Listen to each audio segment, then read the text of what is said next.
다 같이 자리에서 일어나셔서 우리 하나님께 예배 드리겠습니다.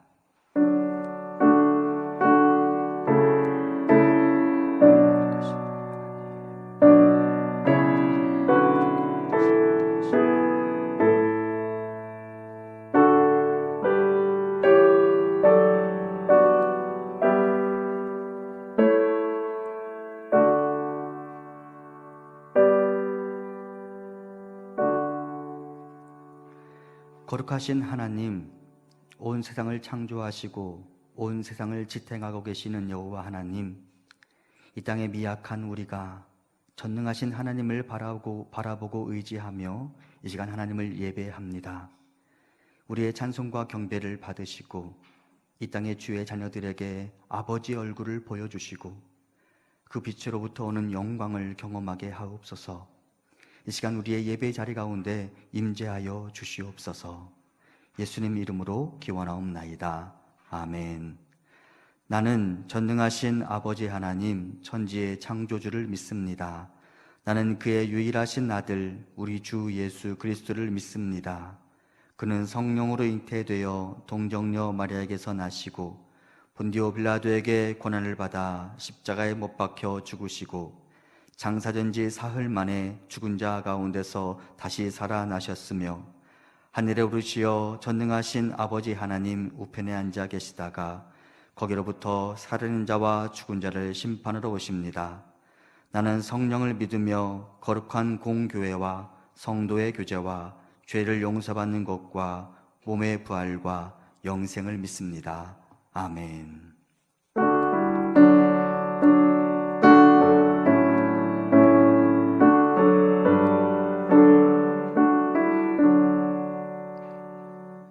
복의 근원 강림하사 찬송하게 하소서.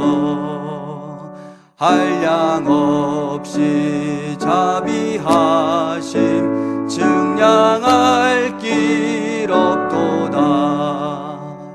천사들의 찬송가를 내게 가르치소서.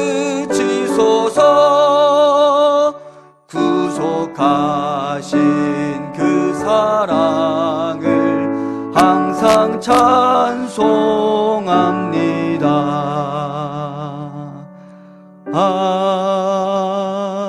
아멘. 거룩하신 여호와 하나님, 이 시간 우리가 아버지의 존전 앞에 나아가 아버지로부터 오는 은혜를 누리기를 원합니다. 하지만 우리 안에 남아있는 모든 허탄한 욕심과 잘못된 습관들과 죄악들이 하나님께 나가는 그 길을 막아설까 두렵사오니 이 시간 우리 입술의 고백을 들으시고 우리의 모든 죄를 사하여 주옵소서. 지금은 하나님과 나만이 하는 죄를 생각하며 참회의 기도를 드립니다.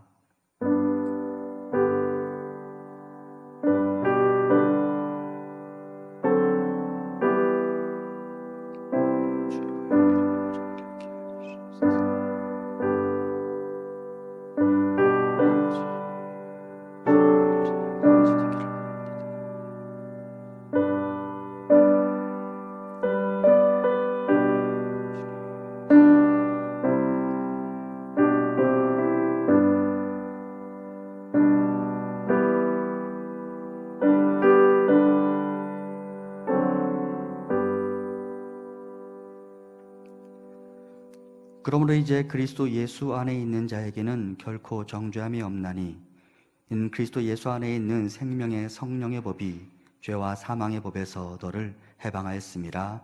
아멘.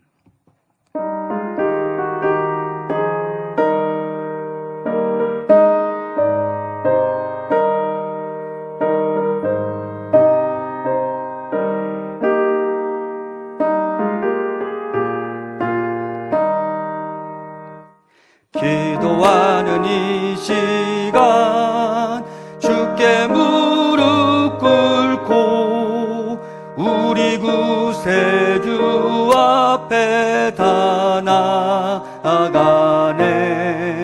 믿음으로 나가면 주가 보살피사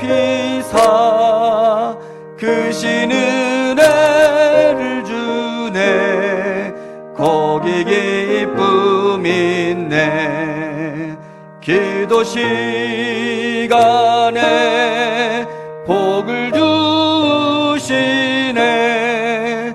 고난 내 마음 속에 기쁨 충만하네. 기도하는 이 시간 주가 곁에 오사 인자하신 얼굴로 귀 기울이네. 우리 마음 비우고 주를 의지하면 크신 은혜를 주네. 거기 기쁨 있네. 기도 시간에 복을 주시네. 고난 내 마음 속에 기쁨 충만하네. 기도하는 이 시간 주께 엎드려서 은밀하게 구할 때 곧 응답받네. 잘못된 것 아뢰면 측은히 여기사 크신 은혜를 주네. 거기 기쁨 있네. 기도 시간에 복을 주시네. 고난 내 마음 속에 기쁨 충만하네. 기도하는 이 시간 주를 의지하고 크신 은혜 구하면 꼭 받으리라. 의지하는 마음에 근심 사라지고 크신 은혜를 주네. 거기 기쁨 있네. 기도 시간에 복을 주시네. 고난 내 마음 속에 기쁨 충만하네.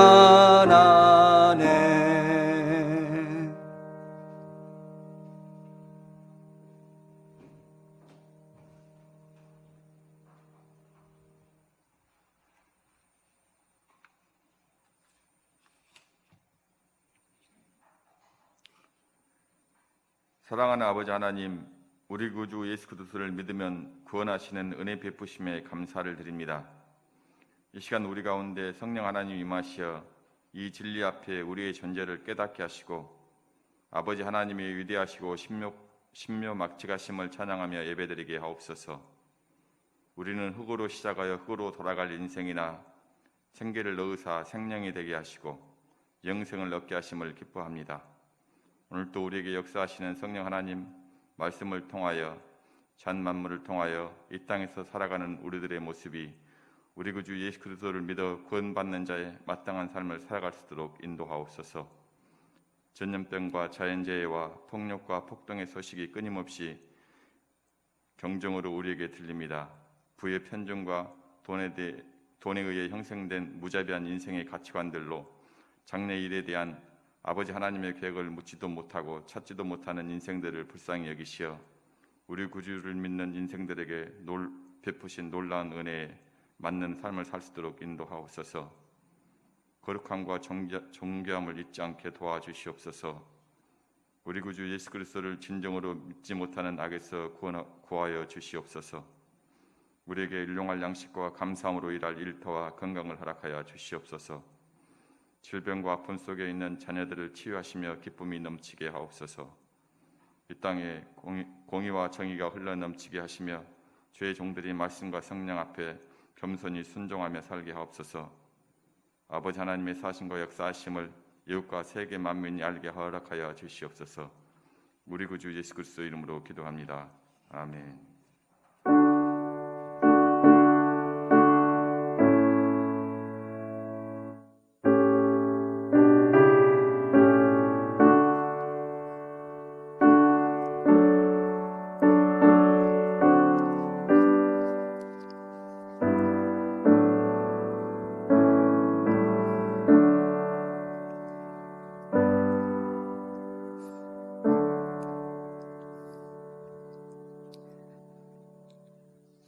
이 시간 교회 소식 나누겠습니다. 옆에 있는 분들, 이 비가 많이 내리는 중에 이렇게 일부 예배 참석하셨는데 옆에 있는 분들하고 이렇게 인사할까요? 샬롬. 예.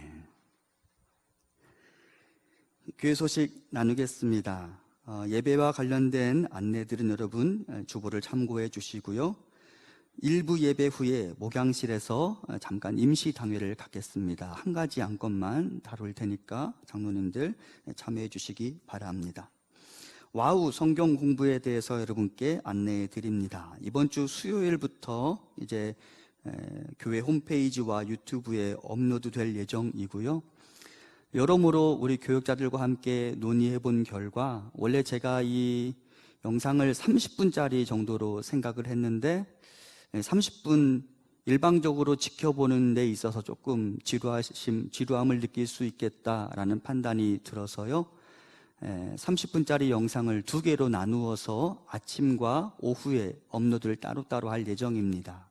그러니까 출근하시면서 퇴근하시면서 보셔도 되고요. 주부들도 아침에 보시고 또 오후에 보셔도 될 것 같습니다. 15분짜리 조금씩 차이가 있긴 하겠지만 15분짜리 영상을 2개로 그러니까 각각 나누어서 15분짜리 영상을 업로드할 예정이고요. 각 영상별로 아주 소소한 이벤트들이 있습니다.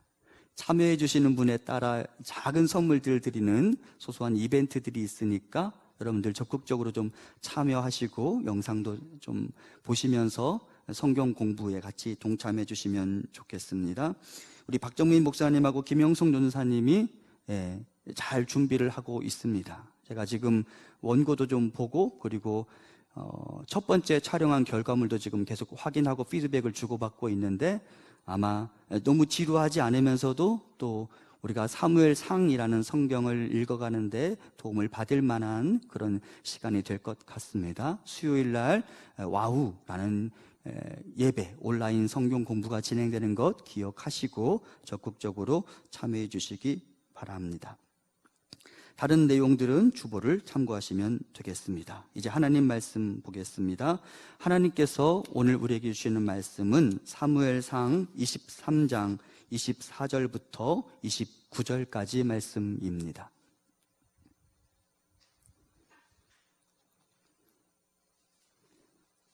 혹시 조금 덥거나 습하신가요? 목사님 조금 트셔야 될 것 같아요. 예. 또 너무 서늘하다 그러면 저한테 사인 주시면 또 조치를 취하겠습니다.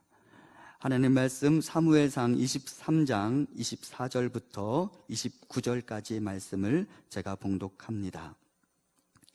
그들이 일어나 사울보다 먼저 시브로 가니라. 다윗과 그의 사람들이 광야 남쪽 마온 광야 아라바에 있더니 사울과 그의 사람들이 찾으러 온 것을 어떤 사람이 다윗에게 아뢰매 이에 다윗이 바위로 내려가 마온 황무지에 있더니 사울이 듣고 마온 황무지로 다윗을 따라가서는 사울이 산 이쪽으로 가매 다윗과 그의 사람들은 산 저쪽으로 가며 다윗이 사울을 두려워하여 급히 피하려 하였으니 이는 사울과 그의 사람들이 다윗과 그의 사람들을 애워싸고 잡으려 함이었더라.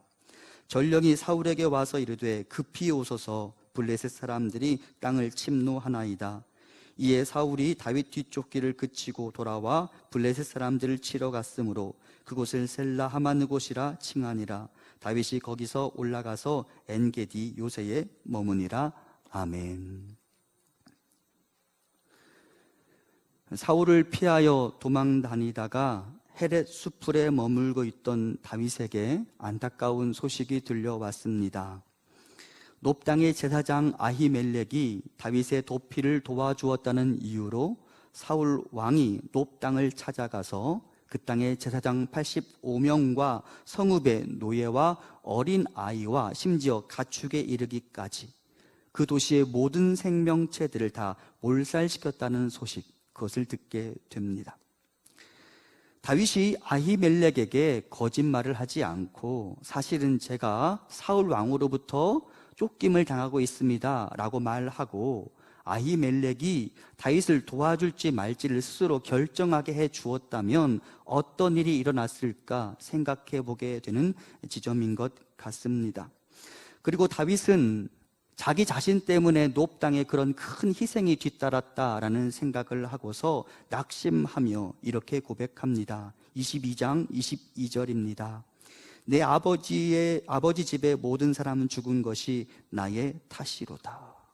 여기서 내 아버지라고 하는 것은 이제 아히멜렉을 말하고요. 아히멜렉에게서 도망 나온 그의 아들이 있었기에 그 아들에게 지금 다윗이 하는 말입니다. 바로 내 탓이로다. 거짓말의 결과가 다윗에게 너무도 뼈아프게 다가왔습니다.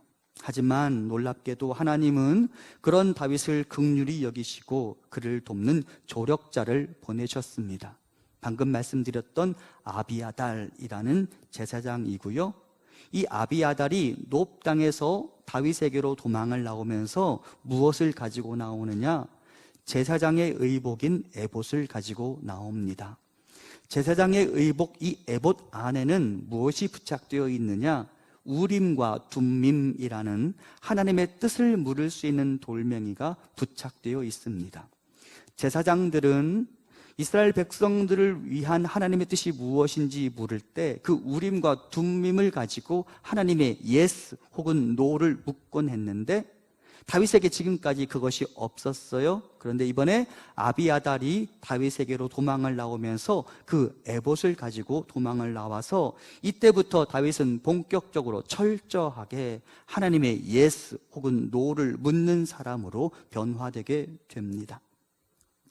한편 그가 여전히 헤렛 수풀에 있을 때 아둘람 동굴로부터 남쪽으로 5km 떨어진 그일라라는 농촌 마을에 블레셋 군대가 쳐들어와 농산물을 약탈해 갔습니다.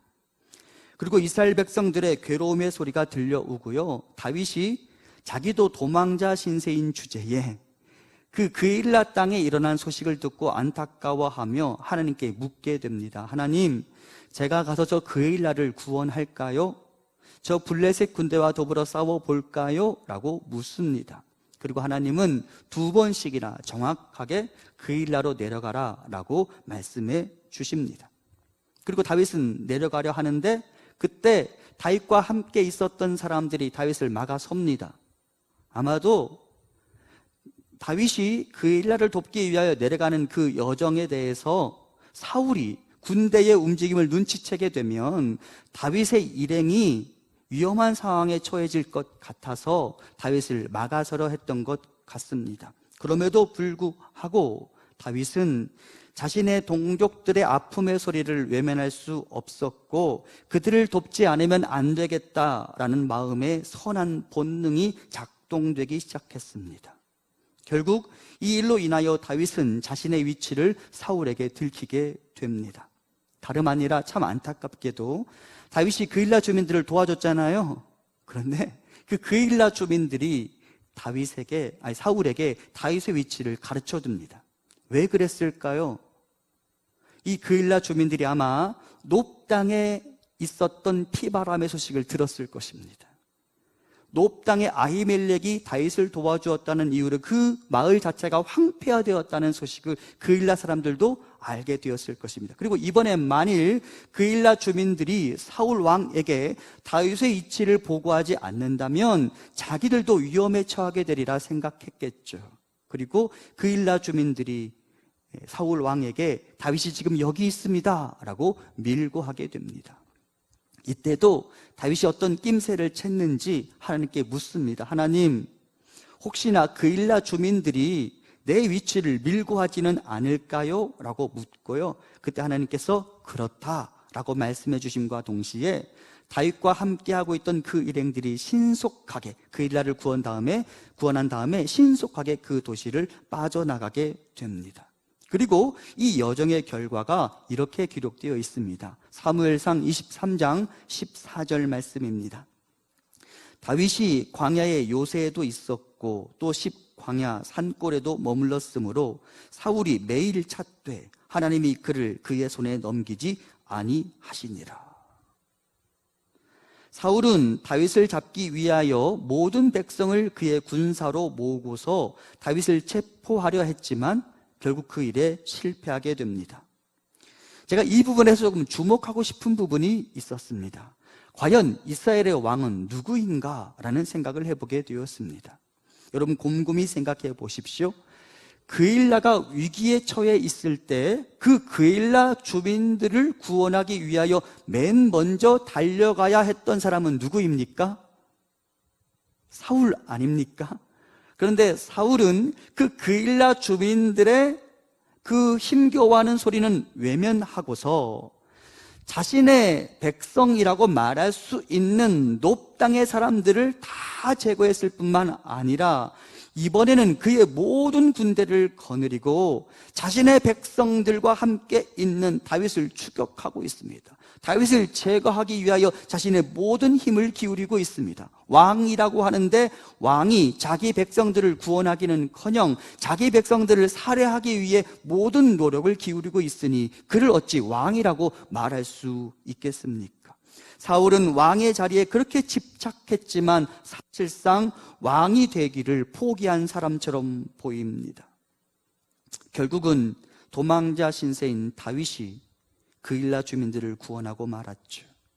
다윗은 왕으로 기름 부음을 받았습니다. 하지만 정식으로 왕으로 등극하지는 않았습니다. 그럼에도 불구하고 왕으로 기름 부음을 받은 다윗은 좋은 왕으로 점점 더 발전해 가고 있었습니다. 자신의 백성들을 구원하기 위한 사람으로 점점 더 변모해 가고 있었습니다. 그리고 사실상 하늘의 하나님뿐만 아니라 이스라엘 백성들뿐만 아니라 심지어 외국 땅에 머무는 사람들까지 사울이 아닌 다윗을 왕으로 인정하는 지경에 이르게 됩니다. 21장 11절에 보면 이런 기록이 있습니다. 아기스의 신하들이 다윗이 가드 땅에 내려갔었잖아요. 거기에서 아기스의 신하들이 아기스에게 말하되 이는 그 땅의 왕 다윗이 아니니까 무리가 춤추며 이 사람의 일을 노래하여 이르되 사울이 죽인 자는 천천히요 다윗은 만만이로다 하지 아니하였나이까 한지라. 여러분 가드 땅에 그 블레셋 땅의 사람들이 그 땅의 왕을 부르면서 누구의 이름을 거론하고 있습니까? 다윗을 거론하고 있습니다. 분명히 현재의 임금은 사울입니다. 그럼에도 불구하고 사울은 왕으로서 인정을 받지 못하는 지경에 이르게 되었고 반면 다윗은 아직 왕의 자리에 오르지 않았지만 사실상 왕의 기능을 담당하면서 하늘과 땅의 사람들로부터 왕으로 인정을 받게 됩니다. 사울은 왕이라는 자리에 앉아 있기는 했지만 왕으로서 왕의 자리를 지켜내지 못합니다. 그 자신이 그렇게 집착하던 왕의 자리를 스스로 포기한 것처럼 보이기도 합니다. 반면 기름 부음을 받은 다윗은 사실상 이스라엘의 왕으로서 위험을 무릅쓰고 자신을 필요로 하는 지역을 향해 달려나갑니다. 다윗, 그는 자신의 자리에 어울리는 사람으로 변화되고 있었던 것입니다. 제가 이 장면을 보면서 성경의 한 용어가 생각났습니다. 다름 아니라 영광이라는 단어입니다. 구약 성경을 보면 이 영광이라는 단어가 카보드라는 단어로 기록되어 있고요. 이 카보드라는 단어는 무겁다라는 의미를 갖습니다. 그런데 이 단어가 하늘의 하나님께 적용될 뿐만 아니라 때로는 사람에게도 적용됩니다. 어떤 경우에 그 사람이 그 자리에 어울리는 무게감을 가지고 그 자리를 지켜낼 때 하나님은 사람에게도 카보드라는 단어를 적용시켜 주십니다. 그런데 다윗이 바로 이 카보드를 누리게 됩니다. 놉 땅의 제사장 아히멜렉이 사울 왕을 마주 대하고 있습니다. 그리고 추궁을 당했겠죠. 너 왜 다윗을 살려보내줬느냐, 추궁을 당했겠죠. 그때 아히멜렉이 사울왕 앞에 다윗에 대하여 이렇게 증언합니다. 아히멜렉이 왕에게 대답하여 이르되 왕의 모든 신하 중에 다윗같이 충실한 자가 누구인지요? 그는 왕의 사위도 되고 왕의 호위대장도 되고 왕실에서 존귀한 자가 아니니까. 여기서 존귀하다라는 말이 히브리어로 카보드라는 단어로 기록되어 있습니다. 그러니까 다윗은 자기의 자리에 어울리는 무게감을 가지고 자기의 자리를 지켜갔다라고 하나님은 계산하신 것이고 다윗에게 그 카보드를 선물하셨죠. 사랑하는 성도 여러분, 하나님은 인생의 무게를 측량하시는 분이십니다. 여러분, 몸무게 얼마 만에 한 번씩 체크하십니까? 매일 하세요?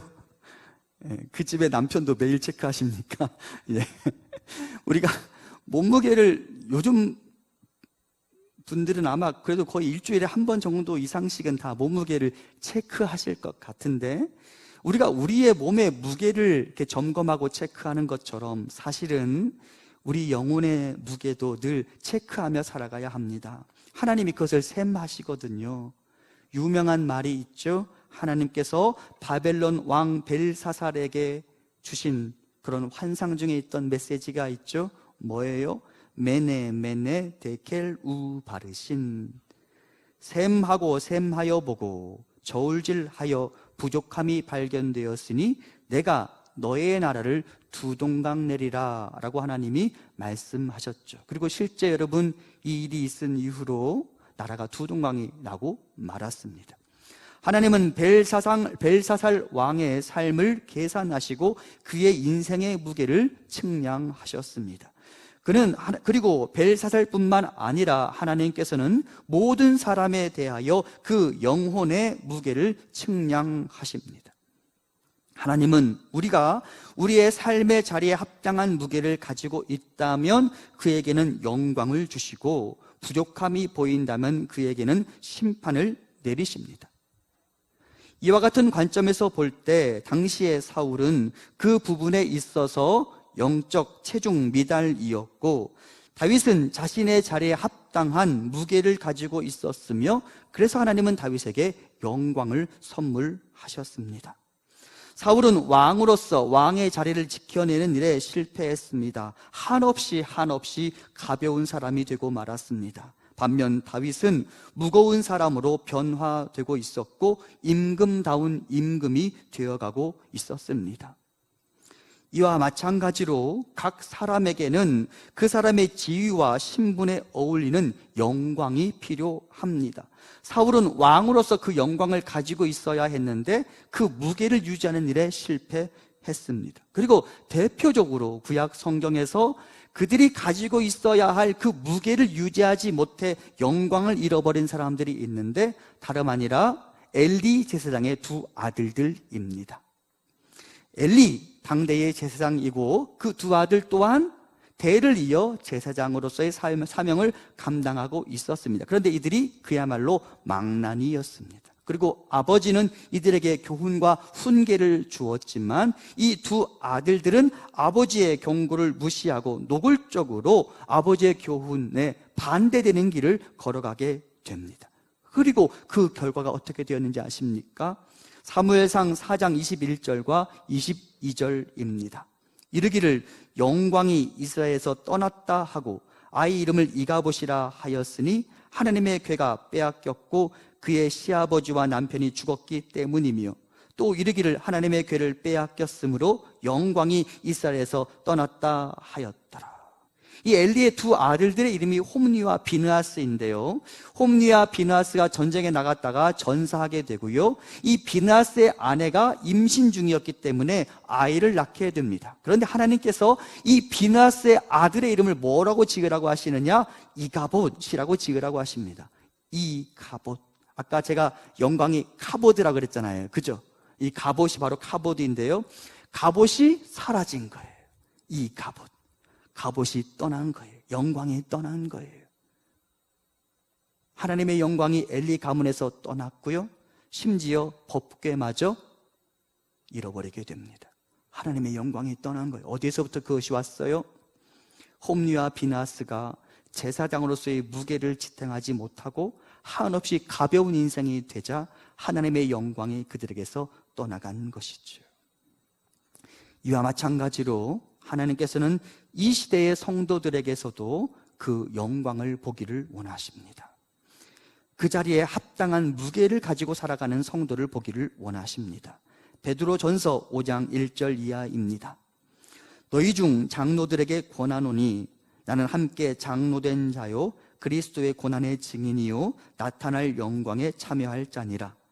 너희 중에 있는 하나님의 양 무리를 치되 억지로 하지 말고 하나님의 뜻을 따라 자원함으로 하며 더러운 이득을 위하여 하지 말고 기꺼이 하며 맡은 자들에게 주장하는 자세를 하지 말고 양 무리의 본이 되라.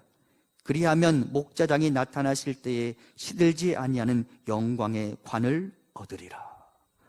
장로, 교회의 직분자, 교회에서 맡겨진 사명을 감당하는 자들에게 하나님께서 사도 베드로를 통하여 말씀하십니다. 그리스도의 고난의 증인이요 나타날 영광에 참여하라. 그러면서 이렇게 말씀하시죠. 모든 양무리의 본이 되어라. 그러면 목자장이 나타나실 때에 시들지 아니하는 영광의 관을 얻으리라. 하나님 성도들에게 그 자리에 어울리는 무게를 찾기를 원하시는 것이죠. 그리고 그 자리에 어울리는 무게를 가지고 있는 자들에게 영광을 주시겠다 말씀하십니다. 하지만 안타깝게도 이 시대의 사람들에게, 성도들에게 그 자리에 어울리는 영광을 얻을 만한 사람을 발견하기 어려운 것 같습니다. 제가 가만히 생각해 보면 이 시대에는 누가 목사이고 누가 성도인지 모르겠어요. 목사가 영광을 잃어버렸어요. 목사가 가지고 있어야 할 그 영적 무게감을 상실해버리고 한없이 가벼운 존재가 되었어요. 교회의 직분자가 그렇고요. 심지어 교회의 성도가 교회 바깥에 있는 사람들에 비하여 별반 다르지 않은 삶을 살아가고 있습니다. 가만히 보면요, 누가 국회의원이고 누가 일반 시민들인지 모르겠어요. 국회의원들이 영광을 잃어버렸어요. 자기 자리가 얼마나 중요한 일인지 그것을 망각하고요, 한없이 가벼운 인생들이 되고 말았어요. 그리고 그들에게서 한없이 가벼운 말들이 마구 쏟아져 나오고 있어요. 다들 영광을 잃어버린 채 살아가고 있는 것 같습니다. 정치 지도자로서, 부모로서, 직장의 상사로서 가지고 있어야 할 무게, 그리고 그가 마땅히 누려야 할 영광을 상실한 채 우리가 살아가고 있는 것 같습니다. 어떻습니까? 우리 성도님들은 자신의 자리에 어울리는 무게를 가지고 있습니까? 그 무거움과 함께 하나님의 영광에 참여하고 계십니까?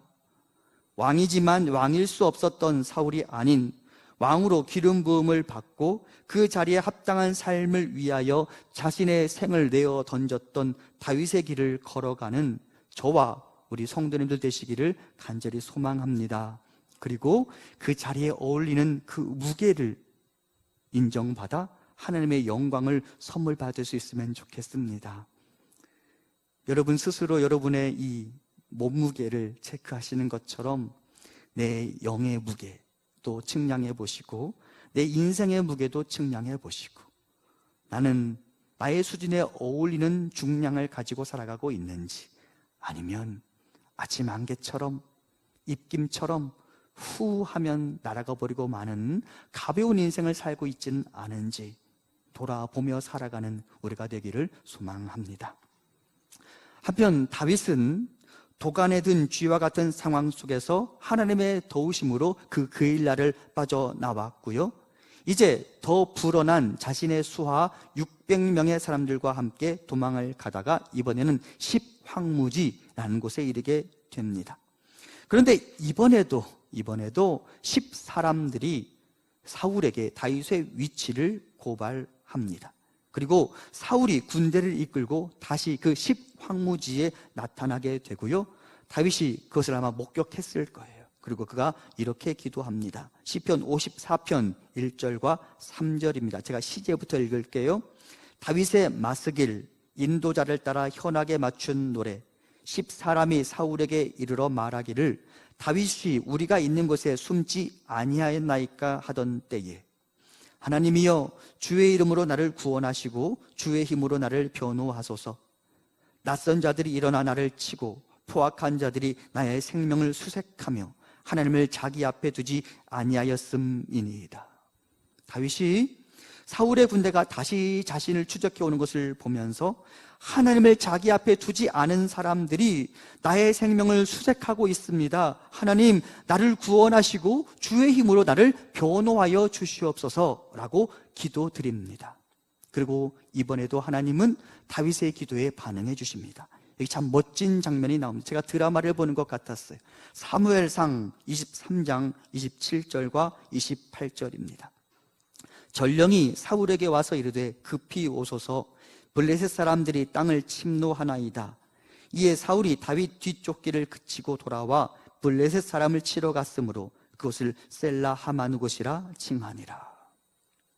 아마도 사울과 다윗의 거리가 상당히 좁혀져 있었던 것 같습니다. 그리고 다윗 일행은 그야말로 숨을 죽이고 사울의 행로를 주목하고 있었을지 모릅니다. 그런데 바로 그 순간 사울에게 소식이 들려옵니다. 어떤 소식이냐? 블레셋이 쳐들어왔으니 속히 회군하셔야 합니다 라는 소식입니다.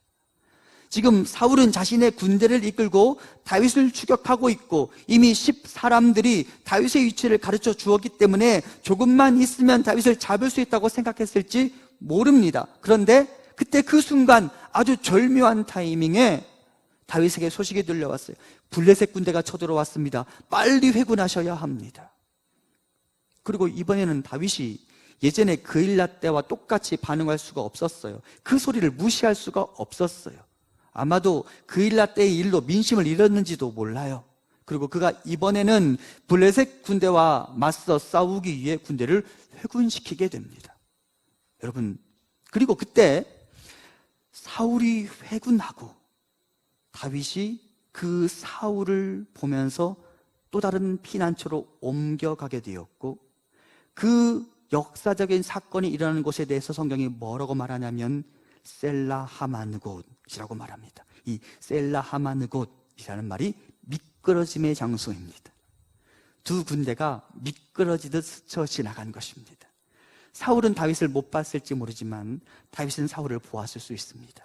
그리고 하나님께서 아주 절묘한 타이밍에 자신을 위기에서 구원해 주시는 것을 경험하게 되었고, 이 미끄러짐의 장소를 그는 잊을 수가 없었습니다. 다윗의 마음이 어땠을까? 다윗의 기분이 어땠을까? 제가 다 상상해 볼 수는 없지만 한편으로는 매우 짜릿했을 것 같습니다. 하나님의 매우 극적인 일하심의 흔적을 보면서 이 절체절명의 위기의 순간 하나님이 나와 사울의 군대를 미끄러지듯 스쳐 지나가게 하시는구나, 엇갈리게 하시는구나 라는 것을 그가 경험하면서 짜릿했을 것 같아요. 여러분, 드라마 같은 데 보면 그런 장면 나오죠. 누가 열심히 찾아갔는데 서로 발견하지 못하고 엇갈리며 스쳐 지나가는 장면. 제가 이 장면이 바로 그 장면 같았어요. 그리고 다윗은 이 셀라 하마누곳에 하나님을 잊을 수가 없었죠. 사랑하는 성도 여러분, 하나님 신뢰해도 됩니다. 하나님은 나의 원수들에게서 나를 보호하십니다. 마치 미끄러지듯 자연스럽게 원수들에게서 나를 보호하여 주실 것입니다. 하나님은 하나님의 마음에 맞는 사람들을 포기하시지 않기 때문입니다. 하나님은 하나님의 마음에 맞는 사람 다윗을 그때 그 순간 결단코 대적의 손 사울에게 넘겨주실 마음이 없었습니다. 그래서 하나님이 군대를 이끄셨어요. 블레셋 군대를 동원하셨어요. 그리고 사울로 하여금 회군하게 하셨죠. 사랑하는 성도 여러분, 하나님이 하나님의 사람들을 보호하시되 어떻게까지 보호하신지 아시죠? 이사야 43장 1절부터 3절까지의 말씀입니다. 야곱아, 너를 창조하신 여호와께서 지금 말씀하시느니라.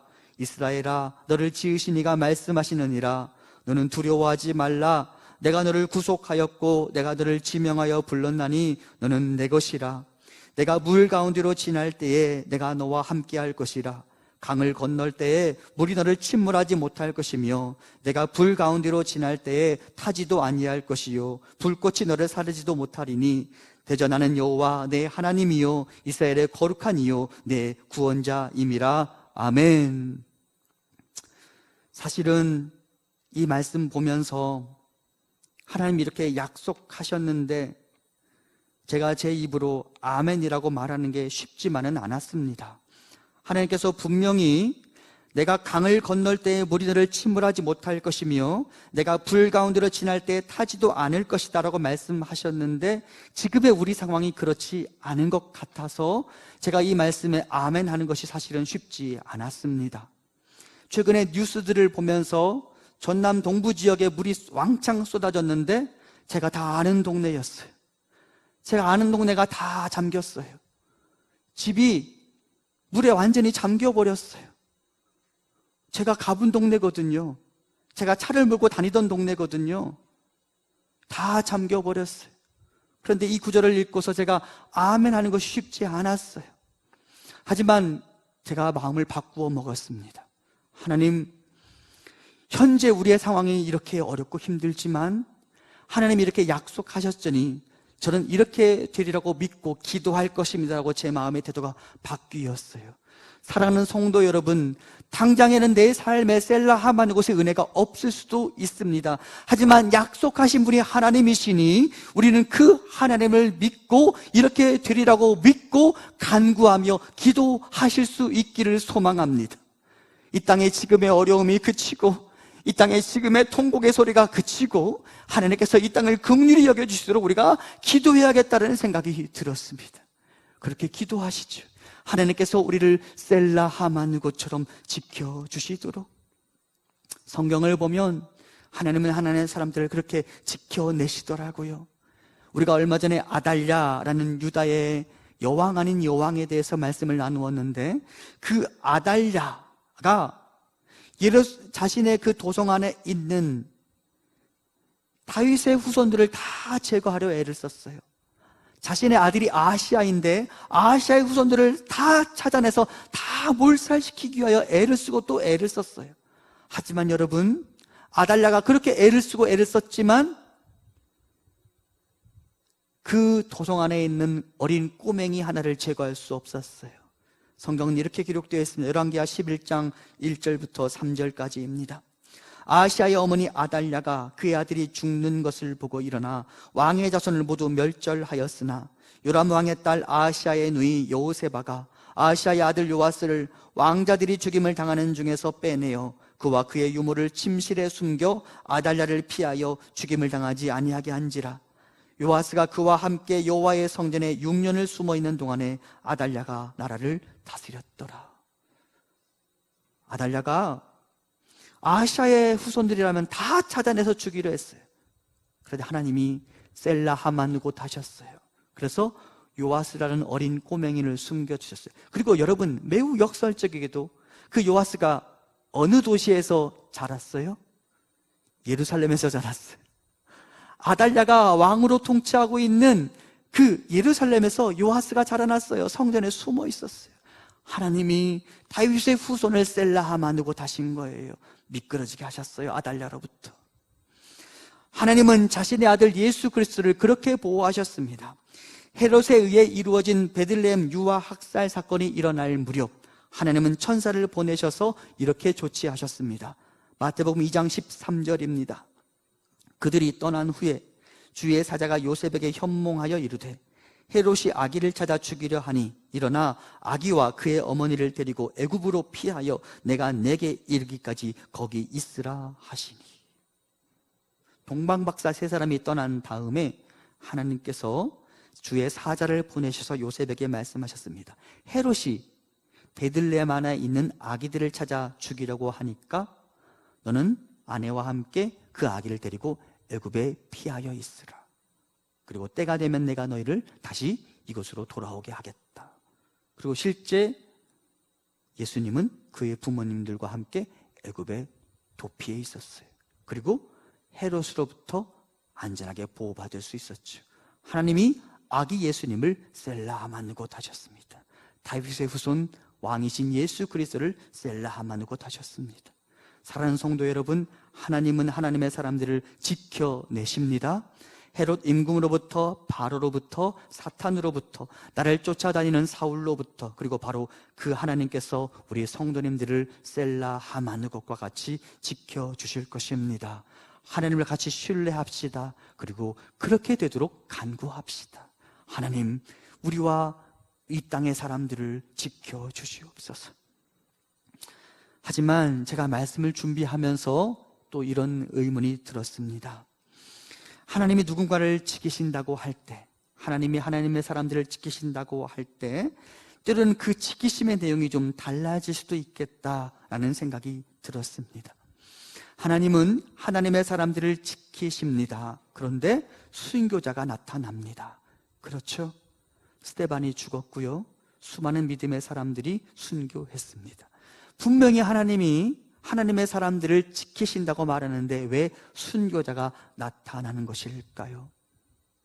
하나님은 그때 그 사람을 지키지 못하시고 그냥 그 사람을 내버려 두신 것일까요? 제가 말씀 준비하면서 언젠가 제가 이 부분을 설교했을 것 같다는 생각이 들어요. 그리고 말씀을 찾아보았는데 언제 설교했는지 모르겠어요. 그런데 제가 평상시에 저라면 아마 이전에도 이 본문을 만났다면 똑같이 질문했을 것 같아요. 그러면 순교자들은요? 라고 제가 하나님께 질문했을 것 같아요. 그리고 제가 말씀을 묵상하면서 이런 생각을 하게 되었습니다. 여러분, 하나님의 지키심은 때로는 나의 물리적 몸을 지키시는 것을 포함하기도 하지만 하나님은 하나님의 사람들을 지키실 때 고통과 핍박 중에 성도가 믿음과 소신을 포기하지 않도록 지키시기도 하십니다. 이해되십니까? 내가 위험한 상황에 처해 있을 때 내가 내 믿음을 포기하지 않게 하나님은 나를 지키십니다. 그리고 그 사람에게 하늘의 상급과 영생의 복락을 허락하시는 것이죠. 그런 면에서 하나님은 스데반을 지켜주셨습니다. 그러면서 하나님께서는 아들 예수님을 그 십자가 위에서 지켜주셨습니다. 하나님이 아들 예수님을 버리신 게 아닙니다. 아들 예수님이 끝까지 십자가를 지키고 거기서 내려오지 않도록 지켜주신 것이죠. 그렇다면 이제 생각해 봅니다. 나는 하나님께 나의 무엇을 지켜달라고 기도해야 할까요? 옥에 갇혀 있다가 오래간만에 교회로 복귀하셨던 주기철 목사님의 마지막 설교가 있습니다. 제가 그 일부를 읽어보겠습니다. 나는 저들의 손에 체포되다가 나를 위하여 기도하며 기다리시던 교우 여러분 앞에서 다시 설교하려 하니 감개무량합니다. 오늘은 옥중에서 늘 기도하던 5가지 제목, 곧 5종목, 나의 기원이란 제목으로 말씀드리겠습니다. 첫째, 죽음의 권세를 이기게 하여 주시옵소서. 나는 바야흐로 죽음에 직면하고 있습니다. 이 죽음을 면하려고 내 믿음을 버리지 않게 주님, 저를 붙들어 주시옵소서. 오직 일사각오가 있을 뿐이니 이 목숨 아끼다 우리 주님 욕되지 않게 사망 권세에서 나를 이기게 하여 주시옵소서. 둘째, 오랜 고난을 견디게 하여 주시옵소서. 단번에 받는 고난은 이길 수 있으나 오래 끄는 장기간의 고난은 참기 어렵습니다. 그러나 주님을 위하여 오는 고난을 내가 이제 피하였다가 이 다음 내 무슨 낯으로 주님을 대하오리이까?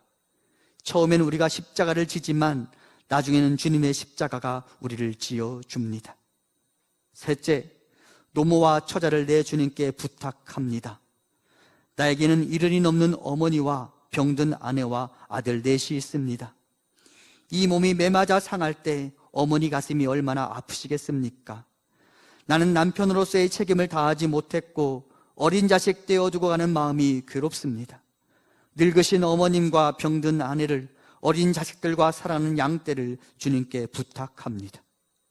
넷째, 의에 살고 의에 죽게 하여 주시옵소서. 못합니다. 그리스도의 신부는 다른 신에게 정절을 깨뜨리지 못합니다.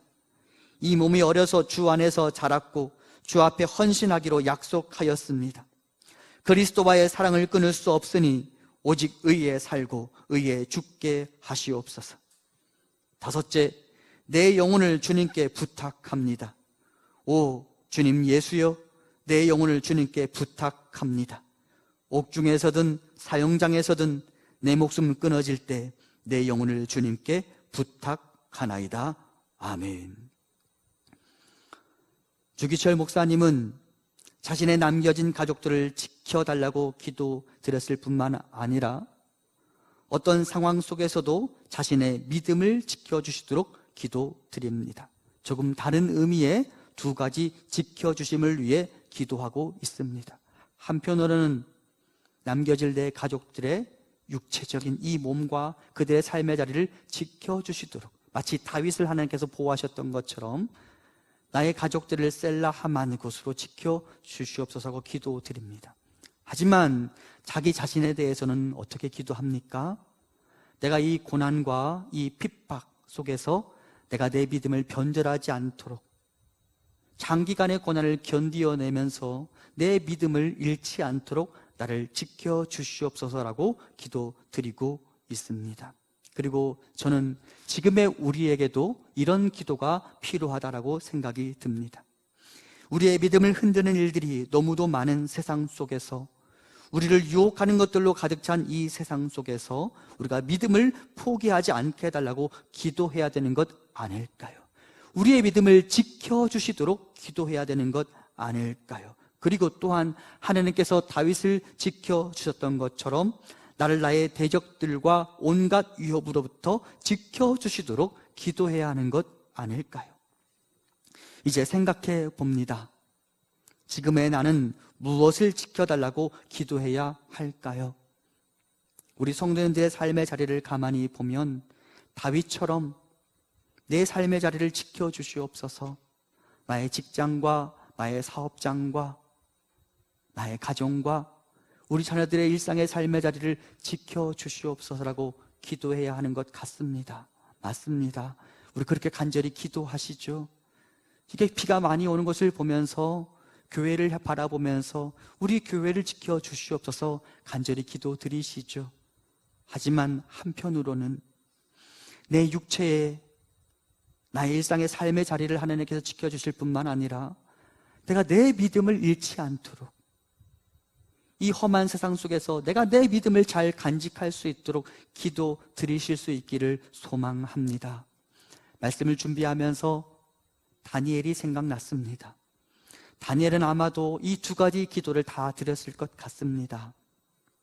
다리오 임금의 관리들이 자신의 신앙을 꼬투리 잡고 있을 때, 그리고 사자굴 속에 들어가 있을 때 그는 하나님께 자신의 생명을 지켜주시도록 기도드렸을 것입니다. 그리고 하나님은 그렇게 다니엘을 지켜주셨죠. 하지만 다니엘은 거기에서 멈추지 않았을 것 같습니다.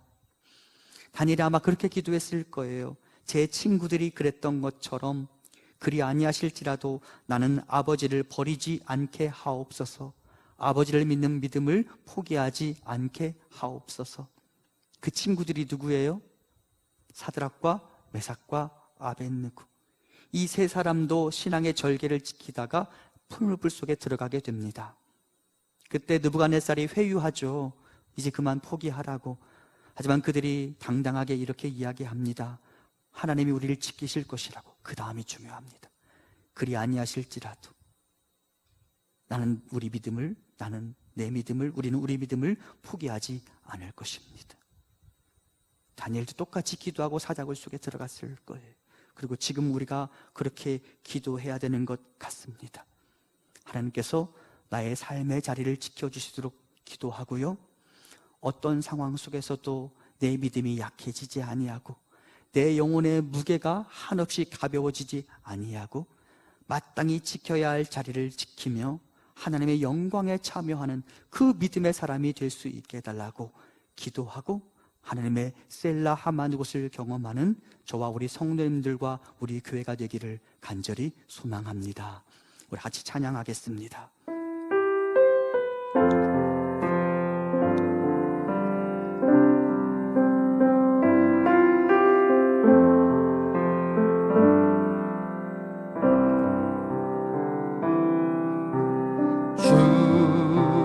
품에 품을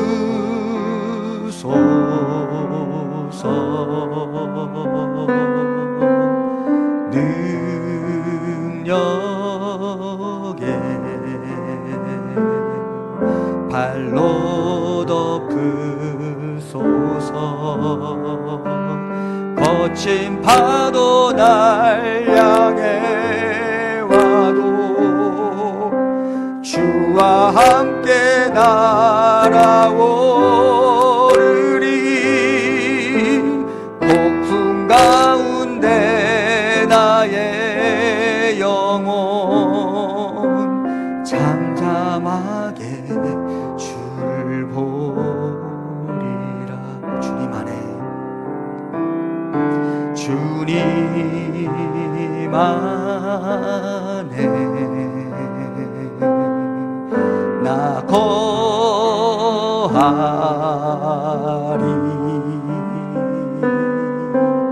주 능력 나 잠잠히 믿네. 거친 파도 날 향해 와도 주와 함께 날아오르리. 폭풍 가운데 나의 영혼 잠잠하게 주를 보리. 거친 파도 날 향해 와도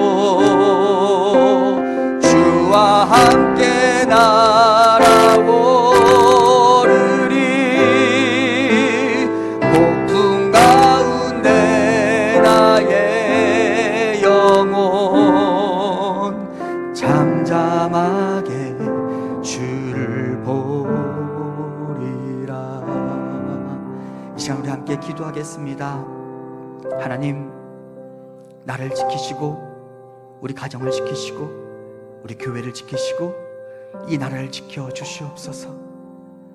이 큰 비로부터 우리를 지키시고 코로나 바이러스로부터 우리를 지키시고 이 심교하는 백성들의 기도를 들으시고 이 땅에 새로운 일을 이루어 주시옵소서.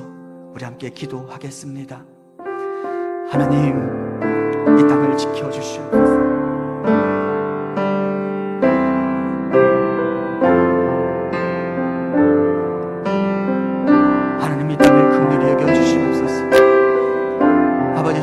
사람들의 아파하는 소리를 들으시고 수많은 사람들의 절규의 소리를 들으시고 이 땅을 고쳐주시옵소서. 하나님, 우리의 가정을 지키시고 우리의 사업장을 지키시고 우리의 건강을 지켜주시옵소서. 하나님, 우리 교회를 지켜주시옵소서. 하나님, 열방을 지켜주시옵소서. 또한 우리의 믿음을 지켜주시옵소서. 우리가 우리의 자리에 합당한 그 의지를 가질 수 있도록 인도하여 주시옵고 우리가 아버지의 영광에 참여할 수 있도록 우리를 지켜주시옵소서. 아멘. 우리가 날마다 셀라 하마는 곳 미끄러짐의 장소를 경험할 수 있도록 주여 우리를 지켜주시옵소서. 이 폭풍우 속에서, 이 어지러운 세상 속에서 우리의 믿음을 지켜주시옵소서. 아멘.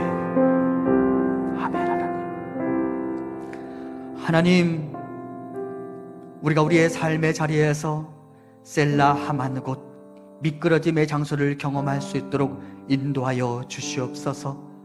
우리 성도님들의 가정을 지키시고 직장을 지키시고 사업장을 지켜 주시옵소서.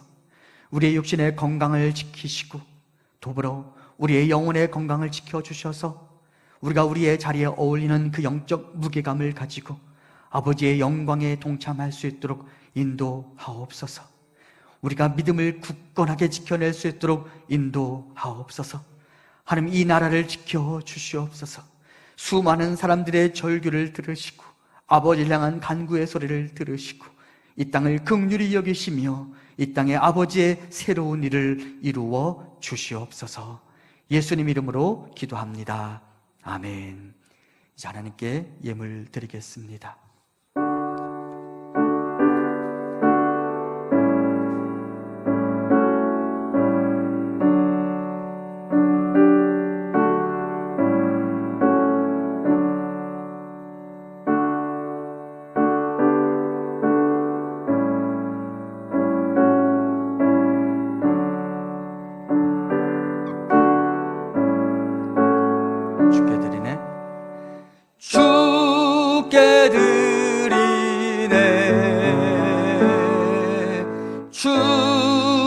드리네. 사랑하는 구주 앞에 모두 드리네. 사랑과 은혜가 풍성하신 여호와 하나님, 우리 인생의 위험한 순간마다 내가 몰랐던 바로 그때 나에게 셀라 하만 곳을 베풀어 주셨던 하나님을 기억해냅니다. 그리고 하나님을 찬송합니다.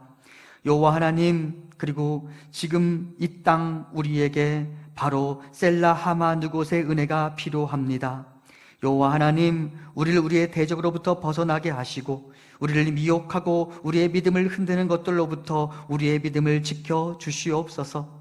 사자굴 속에서 다니엘의 몸을 지켜주시고 그의 믿음을 지켜주셨던 것처럼 우리의 전 존재가 하나님을 향할 수 있도록 우리를 지켜주시옵소서. 하나님, 코로나 바이러스와 홍수로 인하여 나라 곳곳에 슬퍼하는 자들의 소리가 그치지 않고 있습니다. 정치 지도자들에게서는 그 자리에 어울리는 영광을 발견하기 어려운 시대를 우리가 살아가고 있습니다. 하나님, 이 어둡고 참담한 시절을 우리가 어떤 힘으로 견딜 수 있겠습니까? 우리와 함께 하셔서 주의 빛을 비추시고 주의 은혜를 내려 주시옵소서. 이 땅에서 드리는 주의 성도들의 기도를 들으시고 슬픔이 변하여 기쁨이 되고 탄식이 변하여 춤이 되는 나라가 되게 하옵소서. 조국 교회 성도들을 지키시고 시대의 흐름에 함몰되지 않으며 하나님의 말씀이 우리 삶의 절대 기준이 되는 성도들과 교회가 되게 하시고 강대상 위에서 그리고 우리의 삶의 자리에서 가감없는 하나님의 말씀이 선포될 수 있도록 인도하옵소서.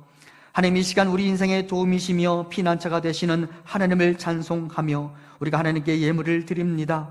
우리의 마음을 받아주시고 주님의 나라를 위하여 주의 교회를 위하여 아름답게 사용될 수 있도록 인도하옵소서. 하나님, 우리 성도님들의 사업장과 직장을 그리고 우리 부모님들의 건강을 지켜주시옵소서. 김영상 장로님과 허창예 권사님과 정진송 집사님과 이민일 성도님을 비롯한 우리 중에 몸이 약하신 분들의 건강을 지켜주시고 하나님 주시는 힘으로 무릎을 일으켜 세우시고 하나님 주시는 힘으로 다시 일상의 삶을 살아가며 어려움 없도록 인도하여 주시옵소서. 이제 다시 일주일의 삶의 자리를 향하여 앞으로 나아갑니다. 우리가 머무는 모든 곳이 성소가 되고 우리가 머무는 모든 곳이 하나님의 동행하심의 자리가 되게 하옵소서. 이제는 우리 주 예수 그리스도의 은혜와 하나님 아버지의 크신 사랑하심과 성령님의 위로 교통하심이 나의 삶의 자리에서 하나님의 은혜를 구하며 내가 머무는 모든 곳에서 셀라 하만 곳의 은총을 경험하기를 소망하는 우리 성도님들과 우리 교회 위에 지금부터 영원토록 함께 있기를 간절히 축원하옵나이다. 아멘.